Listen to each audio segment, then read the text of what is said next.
The Material World 9.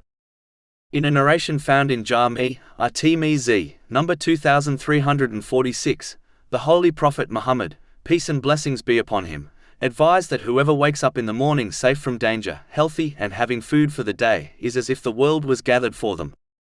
In this day and age, where many people around the world are living in unsafe countries, a Muslim who has been blessed with safety should make use of it by using their freedom to obey Allah, the Exalted, by fulfilling His commands, refraining from His prohibitions, and by facing destiny with patience according to the traditions of the Holy Prophet Muhammad, peace and blessings be upon him. For example, they should take advantage of journeying to the mosques for the congregational prayers and religious gatherings of knowledge. In addition, Muslims should extend this sense of security to others, irrespective of their faith, so that the whole society becomes secure from danger. In fact, according to a narration found in Sunan an-Nasai, number 4998, a person cannot be a true Muslim or believer until they keep their verbal and physical harm away from a person and their possessions. Simply put, a Muslim should treat others in the same way they desire to be treated by people. A Muslim must take advantage of their good health by obeying Allah, the Exalted, as it is a blessing which is often only truly appreciated until it is lost. This has been indicated in a narration found in Sahih Bukhari, number 6412. Those who make good use of their good health by obeying Allah, the Exalted, will find that they will receive His support when they eventually lose their good health. For example, the one who falls sick will receive the reward for doing the same righteous deeds they used to do when they were healthy, even if they no longer do them because of their sickness.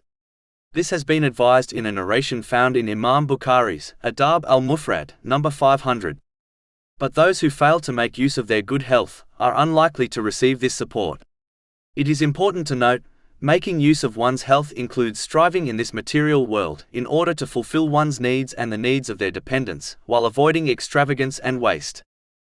One of the major concerns of a person is their provision. A Muslim should remember that it was allocated to them over 50,000 years before the creation of the heavens and the earth. This is confirmed in a narration found in Sahih Muslim, number 6748. The one who obtains their daily provision should concern themselves with their other duties and plan for tomorrow without stressing, as their provision is guaranteed. Finally, the main narration also encourages one to adopt a simple lifestyle, as this leads to peace of mind and body. The more one strives for the unnecessary aspects of the material world, the more they will stress. For example, the one who owns one house will have less stress and things to deal with than the one who owns two houses. This is why the Holy Prophet Muhammad, peace and blessings be upon him, has advised that simplicity is a part of faith. This has been confirmed in a narration found in Sunan Ibn Majah, number 4118.